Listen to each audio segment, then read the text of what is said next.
বন্ধুরা, দেখো আজকে আমরা যেটা নিয়ে আলোচনা করব সেটা হলো ধাপে ধাপে হিসাব করি। এই অধ্যায়টা এটা হলো 137 পেজ।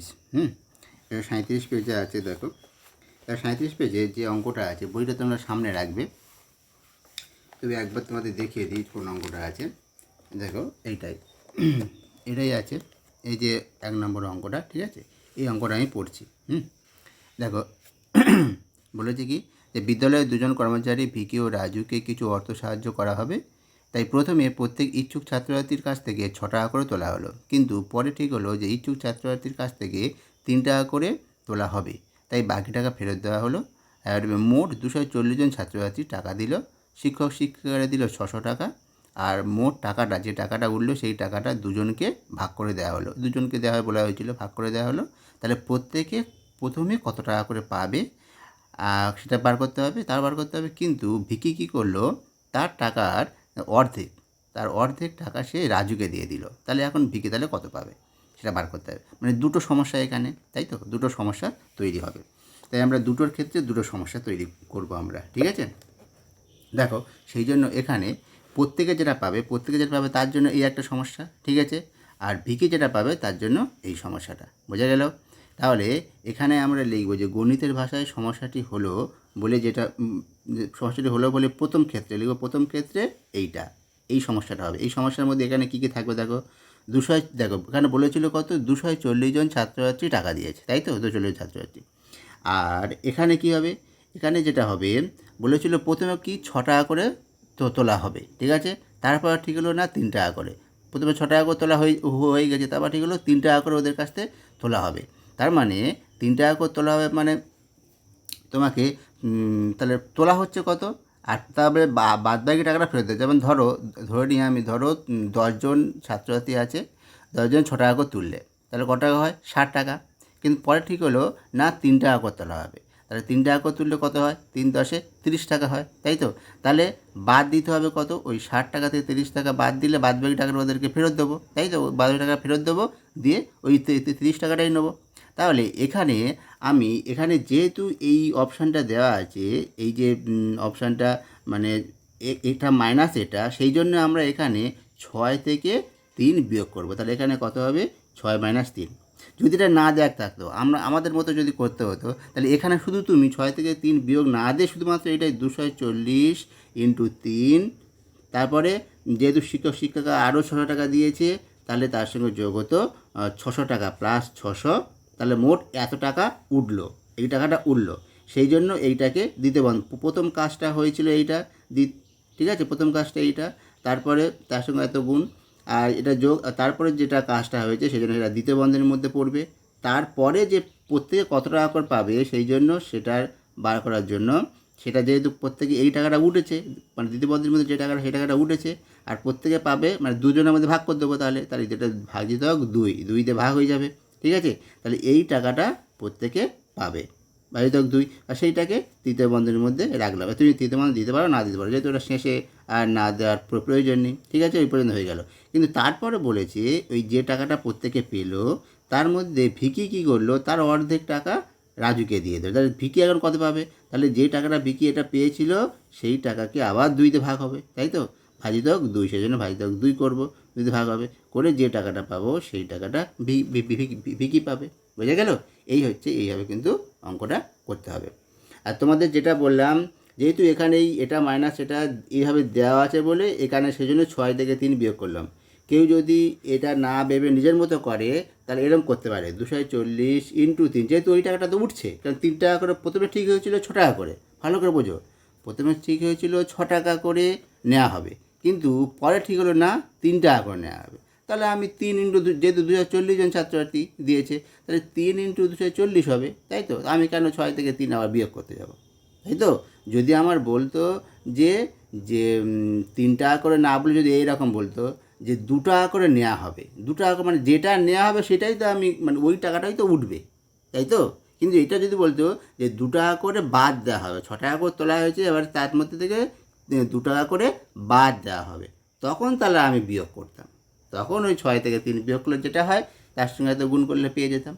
ঠিক আছে, সেটা তো বলে নেই, বলেছে 3 টাকা করে তোলা হয় বলেছে। আমার যদি 3 টাকা করে বাদ দেবো, দিলে যেটা পড়ে থাকবে তাহলে কি 6 টাকা করে তুলেছিলাম যে টাকাটা, আর 3 টাকা করে তোলার পরে যে টাকাটা হবে তাহলে সেটা বাদ দেবো, বাদ দিলে যেটা পড়ে থাকে সেইটা, তাই তো?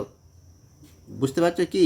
এখানে কেউ যদি এরকম করতো 240 ইন্টু 3, যেহেতু 3 টাকা করে তো বলা হয় যে পরে 3 টাকা করে তোলা হবে, 6 টাকা করে নয়, তাহলে 240 ইন্টু 3 হতো শুধুমাত্র 3। তারপর আরও শিক্ষক দিয়েছে 6 টাকা, তাই যোগ 6 হয়ে যেত, ঠিক আছে? তখন সেই টাকাটাই উঠতো, আর সেই টাকাটাও 2 এর মধ্যে ভাগ করার জন্য ভাজিতক 2 হতো। বোঝা গেল?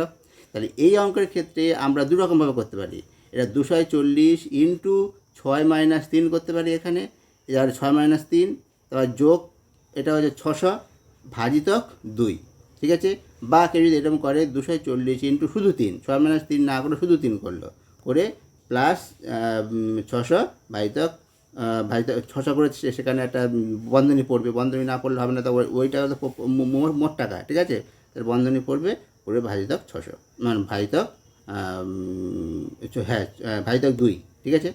তাহলে কীভাবে করতে হবে দেখে নাও এবারে। প্রথমে লিখব গণিতের ভাষায় সমস্যাটি হলো বলে প্রথম ক্ষেত্রে এই যেটা আমরা প্রথম ক্ষেত্রে এই পর্যন্ত, প্রথম ক্ষেত্রে এই পর্যন্ত, ঠিক আছে? মানে প্রথম থেকে এই পর্যন্ত হবে প্রথম ক্ষেত্রে এইটা, আর দ্বিতীয় ক্ষেত্রে যেটা আমি এখানে লিখেছি দ্বিতীয় ক্ষেত্রে এইটা। তাহলে প্রথম ক্ষেত্রে এই পর্যন্ত করে তার কীভাবে সমাধান করতে হয় সেটা করা হবে, আর দ্বিতীয় ক্ষেত্রে এইটা, সেটা এখানে আমি একেবারে করে দিয়েছি, তোমরা শুধু ক্ষেত্রটা পাল্টে নেবে। গণিতের ভাষার সমস্যাটি হলো বলে প্রথম ক্ষেত্রে এইটুকু করবে, করে যেভাবে সমস্যা করতে এইখানে করলে যেভাবে করেছি ওইভাবে করবে, সেটা দেখে নাও, ঠিক আছে? আর দ্বিতীয় ক্ষেত্রে এটা লিখবে, লিখে সেটা সমস্যা দেখে নাও। সেই জন্য দ্বিতীয় ক্ষেত্রটা দেখলে বুঝতে পারবে প্রথম ক্ষেত্রে কী হবে। এটা এবার কীভাবে করবো আমরা, 6 থেকে 3 বিয়োগ, আমাদের বদমাস নিয়ম অনুযায়ী কি ব্র্যাকেটের কাজটা আগে হবে, তাই ব্র্যাকেটের কাজটা আগে করবো আমরা, তাই 6 থেকে 3 বিয়োগ করলে কত হবে 3, তাই 240 ইন্টু 3 হলো, তারপরে যোগ 600 বসে গেলো, তারপর যেমন আছে তেমন সেগুলো বসে গেল। তারপর এটা আর বদমাস নিয়ম অনুযায়ী কি যোগ আর গুণের মধ্যে আগে গুণের কাজ হবে, তাই গুণের কাজটা আগে হলো, ঠিক আছে?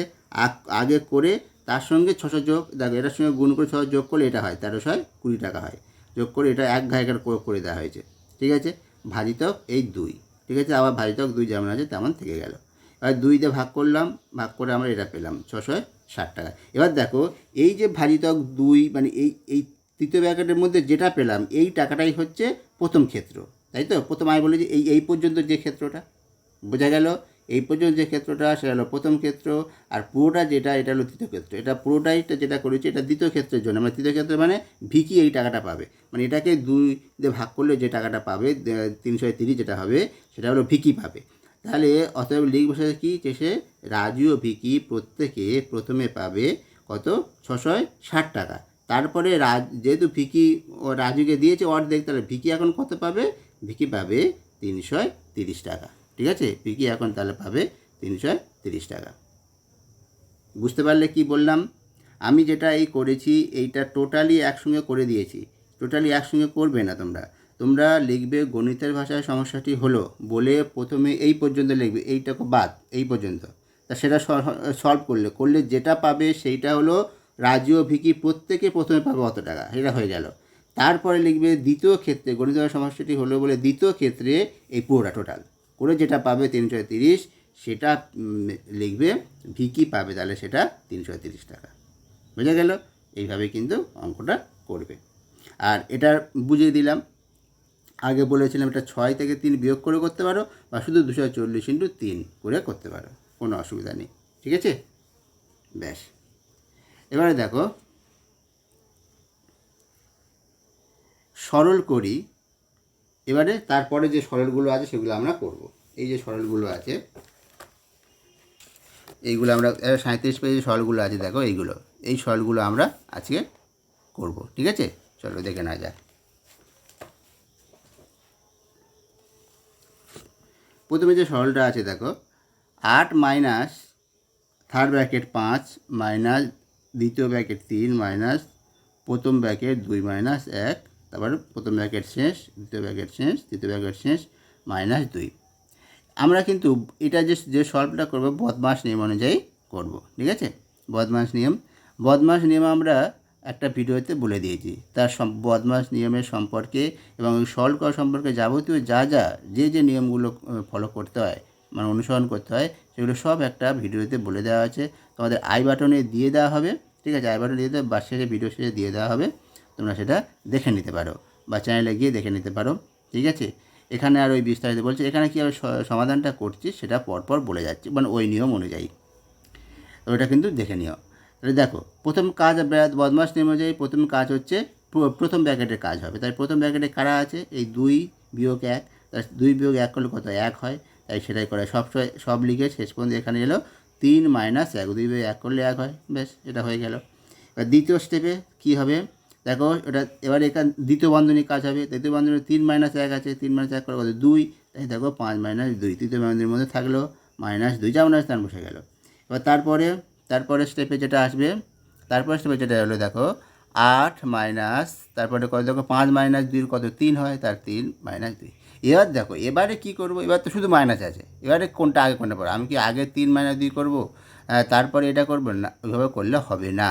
যখন শুধু মাইনাস বা শুধু প্লাস, শুধু গুণ, শুধু ভাগ থাকবে, তখন কিন্তু সব সময়ের জন্য, এটা মাথায় রাখবে, সব সময়ের জন্য সেখানে বাঁ দিক থেকে ডান দিকে করে যাব। শুধু যোগ, শুধু বিয়োগ, শুধু গুণ, শুধু যদি ভাগ থাকে, বাঁ দিক থেকে ডান দিক, বোঝা গেল। এই একটা কন্ডিশন বললাম, শুধু যোগ। আরও একটা কন্ডিশন বলবো, পরে আসছি, মাথায় রেখে নিও একদম। তাহলে আমরা প্রথমে কী করব, 8 থেকে 3 বিয়োগ করবো, কত হয় 5, তারপরে 5 থেকে দেখো 2 বিয়োগ করলে 3, বোঝা গেল। এইভাবে কিন্তু করতে হবে, ঠিক আছে। তো চলো পরবর্তী অঙ্ক। পরবর্তী যে অঙ্কটা আছে দেখে নাও, পরবর্তী যে অঙ্কটা আছে এটা হচ্ছে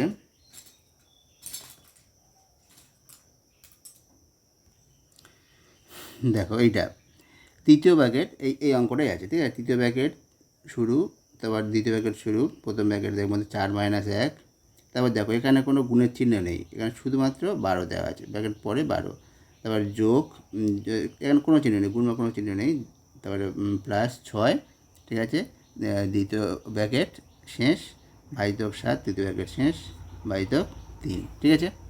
তাহলে আমাদের নিয়ম অনুযায়ী, বদমাশ নিয়ম অনুযায়ী প্রথম ব্র্যাকেটের কাজটা আগে করব, মানে বন্ধনী কাজগুলো আগে। তাই প্রথম ব্র্যাকেটের মধ্যে কী আছে, 4 - 1, তাই সেটাই করলাম, দেখো 3। এবারে দেখো এখানে কি, এখানে তো কিছু নেই, তাই তো, ব্র্যাকেটের পরে শুধু 12 লেখা আছে। এবার যখন ব্র্যাকেটের পরে কোনো সংখ্যা থাকবে, তখন সেখানে বসে এর, এই যে বদমাশ নিয়মে বিওডি, ওটা মানে অফ, তাই তো, অফটা হলো অফের ইংরাজি কথা, অফটা হলো ইংরাজি, অফের বাংলা হলো এর। এই অফের মানে হলো বা এর মানে হলো গুণ, ঠিক আছে। সেই গুণটা আগে করতে হবে। এমনি গুণ মানে মাল্টিপ্লিকেশানের যে গুণ আর অফের যে গুণের মধ্যে পার্থক্য হলো এটাই, অফের গুণটা আগে হবে, মাল্টিপ্লিকেশানের গুণটা পরে হবে। সেখানে বদমাশ BOD MAS এর নিয়ম অনুযায়ী পরপর যেগুলো, প্রথমে বি মানে ব্র্যাকেটের কাজ, তারপরে ও মানে অফের কাজ, তারপর ডি মানে ডিভিশন ভাগের কাজ, এইভাবে পরপর কাজ, এগুলো নিয়ম বলে দিয়েছি, আর বিস্তারিত বলছি না, ঠিক আছে। এই নিয়ম অনুযায়ী কাজ হবে, কিন্তু মাল্টিপ্লিকেশান অফের মধ্যে এর কাজটা আগে হবে। এবার আর এর কোথায় কোথায় বুঝবো যে এই এর কাজ কখন হবে, কী করে বুঝবো, ওই ব্র্যাকেটের পরে যখন সংখ্যা দেওয়া থাকবে, যদি কোনো কিছু চিহ্ন না দেওয়া থাকে তাহলে বুঝতে হবে ওখানে এর কাজ, ঠিক আছে, বোঝা গেল। তাই লেখা হলো এখানে 3 এর 12, 3 এর 12 যোগ, যেমন যেমন আছে তেমন এবারে বসে যাবে, ঠিক আছে। এবারে 3 এর 12 এর মানে বলেছি গুণ, তাহলে এই গুণটা আগে করবো, গুণটা আগে যোগে, আর গুণ এর মধ্যে এর কাজটা আগে হবে, তাই এরা গুণ করলে কত, 36 যোগ 6, তারপর যখন স্থান বসে যাবে, তারপর 36 যোগ 6, এবার বন্ধনীর কাজ, এই দ্বিতীয় বন্ধনীর মধ্যে এটা আছে, এটার কাজটা আগে হবে, তারপর তো এগুলোর কাজ, তৃতীয় বন্ধনী এটা যোগ করলে কত, 42 ভাজিতক তাহলে 7, তারপর যেমন আছে 3 থাকবে, ঠিক আছে। তারপরে দেখো 6 থেকে, তাই 7 × 42কে ভাগ করলে কত, 6 হয়, তারপরে 6 থেকে আবার 3 ভাগ করলে 2 হয়, বুঝে গেল। তোমরা কিন্তু এইরকম পাশে পাশে করবে না, সবসময় এই নিচে নিচে করবে, ঠিক আছে, পরীক্ষার খাতায় মনে থাকে যেন। এবার দেখো পরবর্তী যে অঙ্কটা আছে দেখে নাও, এই যে অঙ্কটা পরবর্তী আছে, তাহলে এখানে প্রথমের কাজ কার করব, প্রথম ব্র্যাকেটের, মানে বন্ধনী কোথায় আছে দেখবো, দেখো বন্ধনী এখানে আছে, প্রথম বন্ধনী, এই কাজ হবে আগে। এই বন্ধনীর মধ্যে কী আছে, আবার যোগ আর ভাগ আছে, তাহলে যোগ আর ভাগের মধ্যে ভাগের কাজটা আগে হয়, তাই ভাগের কাজটা আগে হবে, তাই ভাগের কাজটা আমরা এখানে আগে করব, ঠিক আছে। দেখো ভাগের কাজটা আগে করলে কি হয়, দেখো এখানে 4 থেকে 2 ভাগ করলে, 4 দিয়ে ভাগ করলে কত হয়, 2 হয়, আর 1 আর 2 যোগ করলে কত হয় 3, সেটা একেবারে করে দিয়েছে, আর স্টেপ বাড়ায়নি। ঠিক আছে, বোঝা গেল? তাহলে 4 থেকে 2 ভাগ করলে 2, 2 প্লাস 1 করলে 3 হয়, সেই জন্য এখানে 3 করা হয়েছে। ঠিক আছে, বেশ, একটা স্টেপ জাম্প করা হয়েছে সেই জন্যে। এবার দেখো পরবর্তী কাজটা, এবার দ্বিতীয় বন্ধনীর মধ্যে যে কাজটা সেটা এখানে করার, এখানেও তাই করা হয়েছে। দেখো 3 থেকে 3 ভাগ করলে কত 3 হয়, না ভাগ করলে 1 হয়, 3কে 3 ভাগ করলে 1, আর 1 আর 1 যোগ করলে কত 2, সেই 2টা এখানে লেখা হয়েছে। ঠিক আছে, মানে একটা করে স্টেপ জাম্প করে দেওয়া হয়েছে। তারপরে দেখো এটা দিতে পারো, এটা মনে মনে এটা করে নিয়ে এটা দিয়ে দিয়ে এরমভাবে করতে পারো। এবার শেষে কত আছে 1 + 4 ভাজিতক, এটা করলে যেটা হয় সেটা আমার তৃতীয় বন্ধনীর মধ্যে পড়ে যাবে। এখানেও তাই, দেখো 4 থেকে 2 ভাগ করলে কত 2, আর 1 + 2 যোগ করলে কত 3, তাই এখানে দেখো 6 ভাজিতক 3 করা হয়েছে, সমান সমান কত হয়ে গেছে 2। বুঝে গেল? এইভাবে কিন্তু করতে হবে। এবার দেখো পরবর্তী যে অঙ্কটা আছে 4-এর দাগে, এইটা। ঠিক আছে, তাহলে এখানে আমাদের প্রথম কাজ হলো কি, প্রথম বন্ধনীতে যেটা আছে, প্রথম বন্ধনী কী আছে 3 + 2 - 1, তাহলে এখানে যোগের কাজটা আগে হবে। 3 আর 2 যোগ করব, যাদের কাছে যোগ আর বিয়োগ থাকলে কি হয়, এর আগে কিছু নেই, আমাদের যোগ আর এর আগে যোগের চিহ্ন আছে, তাই 3 আর 2 যোগ করব, করলে কত হয় 3, 2 যোগ করলে কত হয় 5, 5 থেকে 1 বিয়োগ করলে কত হয় 4, তাহলে দেখো এখানে 4 বসেছে, 8 - 4। দ্বিতীয় বন্ধনীর মধ্যে দ্বিতীয় বন্ধনীর কাজটা এবার আগে করব, তাই তো। 8 - 4 সমান কত, এটা এভাবে পটো বসে গেলে বসে, তৃতীয় 8 - 4 করলে কত হয় 4। ঠিক আছে, তাহলে 3 + 4 থাকলো, এটা তৃতীয় বন্ধনীর মধ্যে থাকলো। আর পরের স্টেপে কী হবে 7 ভাজিতক 3 + 4 মানে 7, 7 ভাজিতক 7 মানে কত 1। ঠিক আছে, ব্যাস। এবারে পরবর্তী অঙ্কটা দেখো, 5-এর দাগের অঙ্ক, 210 থেকে বিয়োগ করা হয়েছে এটা এটা এটা। এবার দেখো এখানে আমাদের প্রথম কাজ হলো কি, প্রথম বন্ধনী দেখব, প্রথম বন্ধনী কোথায় আছে। প্রথম বন্ধনী না থাকলে দ্বিতীয় বন্ধনী, যেহেতু প্রথম বন্ধনী আছে, আর প্রথম বন্ধনীর মধ্যে কী আছে সেটা দেখব, যোগ আর বিয়োগ আছে, তার আগে যোগের কাজ, তাহলে এটার সঙ্গে এটা যোগ করব। ঠিক আছে, যোগ করলে কত হয় 4, 6 4-এ 10 হয়, সেই 10 থেকে 7 বিয়োগ করলে কত হয় 3, তাই তো, 7 বিয়োগ করলে 3, তাই এখানে 3 বসেছে। এই 7 - 3 যেমন আছে তেমন ছিল। তারপরে এইটা এই কাজটা পুরোপুরি একেবারে একটা স্টেপে করে নেওয়া হয়েছে। ঠিক আছে, 6 থেকে 6 4-এ 10, 10 থেকে 7 বিয়োগ করলে 3, সেই 3টা ওখানে বসে, মানে এখানে একটা করে স্টেপ জাম্প দেওয়া হয়েছে। ঠিক আছে, আচ্ছা। এবারে পরবর্তী স্টেপে কী হবে দেখো, এবার এই কাজটা আগে করব, এই কাজটা আগে করলে কত হয় 7 থেকে 3 বিয়োগ করলে কত হয়, 7 থেকে 3 বিয়োগ করলে 4, তাহলে 8 ভাজিতক 4 হলো। ঠিক আছে, এবার তৃতীয় বন্ধনীর মধ্যে যেটা থাকলো। তারপরে স্টেপে কী হবে 210 থেকে বিয়োগ যাবে কোনটা 8 থেকে 4, 8 থেকে 4 ভাগ করলে, 8কে 4 দিয়ে ভাগ করলে কত হয় 2 হয়, তাহলে 2 হলো, তাই 210 বিয়োগ 2, 210 থেকে 2 বিয়োগ করলে যেটা হয় 208, এটা হলো উত্তর। বোঝা গেল? আশা করি তোমরা বুঝতে পেরেছ। এই ছিল 100 যে পেজটা ছিল, 137 পেজ সম্ভবত, হ্যাঁ 137 পেজের যে অঙ্কগুলো ছিল সেগুলো আমরা কমপ্লিট করলাম আজকের ভিডিওতে। আশা করি তোমাদের ভালো লেগেছে ভিডিওটা। ভালো লাগলে অবশ্যই তোমরা লাইক দিও, একটু উৎসাহ দিও, আর বন্ধুদের সঙ্গে শেয়ার করো যাদের প্রয়োজন। আর তোমরা যারা সাবস্ক্রাইব করো না, সাবস্ক্রাইবটা করে নিও, এই ধরনের ভালো ভালো ভিডিও তোমরা পাবে। আর তোমাদের যদি কোনো প্রশ্ন থাকে বা তোমার মানে কোনো প্রশ্ন থাকে বা কোনো পেজের অঙ্ক তাড়াতাড়ি করে দিতে হয়, তাহলে সেটা কমেন্ট করো যে স্যার এই পেজটার অঙ্ক যদি তাড়াতাড়ি একটু করে দেন ভালো হয় আমাদের, তাহলে কমেন্ট করো, আমরা সেই কাজগুলো আগে করব। ঠিক আছে, তাহলে আজকের এই পর্যন্ত, ভালো থেকো।